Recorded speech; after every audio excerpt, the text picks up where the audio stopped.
Hi folks, this is Jen over at Weightless. I'm so sorry my Facebook Live is not working, so I decided to record just a quick video for you, and I'll post the video and share it with you in the group. So as we continue our discussion of food labels and how to read them for weight loss, what we had already discussed, and which I'll go briefly over, is there's a difference between weight loss and health. Health and weight loss, health is more generic and weight loss is more specific. So in this video today, I'm talking about weight loss. So while you may have specific dietary concerns that your doctor identified for you, that's a health issue, which I will not be going into today. If you want more specific advice for weight loss tailored to your situation, I'm happy to hop on a phone call with you. I have a complimentary weight loss breakthrough session. Just pop your comments, comment on this post, on this video, and let me know if you would like to schedule that. I offer that free to you as my gift. So we're talking about food labels, and I'm looking at this Kind bar, which is actually nut-free. It's the brand new Kind line of flavors, and we've talked about some of the things. Like, so far we've talked about calories, we've talked about serving size, we've talked about fat. We've also talked about cholesterol and sodium, and a little bit about potassium. So the next most important piece on the food label here is total carbs. And then underneath the total carbs, you'll see fiber, sugars, fiber and sugars. Okay. So a lot of the time you'll notice that total carbs will be a certain number. For example, this one says 29 total carbs. Well, that seems pretty high, right? But then when you look at the dietary fiber, it has 3 grams of dietary fiber. And then after that, it has 17 grams of sugar. Well, 3 and 17 do not add up to 29. So you almost wonder, where are the rest of those carbs going? Interesting. Okay, quick note about sugar, because a lot of people are concerned about their sugar. Sugar will not kill you, people. It will not kill you. The importance of looking for sugar on processed foods is to identify how many types of sugar and whether there are sugars that you'll be sensitive to. For example, there are certain types of sugars, both natural and processed, that might give you gut issues. It might make you have to go to the bathroom more often. Or they might load the food manufacturers in an effort to make their food taste even more delicious for you. They might load up the food with particular types of sugar, 3 or 4 different kinds, and you wouldn't identify that just by looking at the sugar content on the label. You'd have to look within the ingredients list to determine that.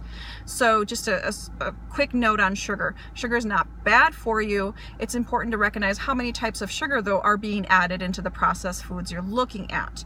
Now you notice that this particular label here that we're talking about, it lists fiber underneath sugars. That's not very helpful when it comes to weight loss. I'll tell you that when I first started trying to lose weight, I hated vegetables. I had sworn never to eat a green thing in my life once I turned 18. Yeah, not the smartest move. I realize that now. But it took me many years to learn to appreciate vegetables for what they are and who they are and how they could support my health. So in the meanwhile, I kind of had a backup plan of, I don't want to eat vegetables, I do want to get healthier, so what do? I loaded up my diet with fiber. Vegetables are a natural source of fiber. Fruit is a natural source of fiber. Whole grains are a natural source of fiber. Yes, they are all in the carb category. Sugar does not have any fiber. Fiber is basically the roughage and the peel and the outer hull of the grain and all these things that add additional nutrients to you. Your body does not actually digest fiber, it takes it out of you. So it helps you go. Enjoy the go, like the Charmin commercials say. Fiber is extremely good for you because not only does it shuttle everything out of your body that you don't need, it makes you feel full. So if you're a person who's used to eating double the amount of food that you need to eat in order to sustain a healthy weight, fiber is the #1 thing you should be looking for, because you absolutely must feel full in order to avoid these types of cravings that people usually attribute to sugar. So if you're like me and you struggled with vegetables, you can eat fruits, you can eat whole grains, you can eat beans and legumes, you can eat things that have high amounts of fiber because they'll fill you up in smaller portion sizes. A small note of caution on that, though, there are a lot of processed foods out there that have added fiber. You might notice it as chicory root or as inulin, something like that. These added fibers are a la Fiber One kind of products, are not good for you.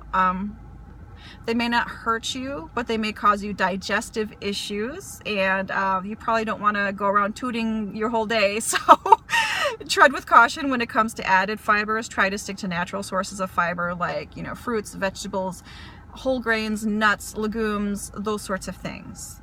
They fill you up without filling you out. Fiber is a really, really, really important thing to pay more attention to on food labels. And once you notice the amount of fiber, I recommend at least 4 grams of fiber or more per serving. And make sure you look at the ingredients list to make sure that it's not an added fiber like inulin, chicory, or some other things that may not be very familiar to you.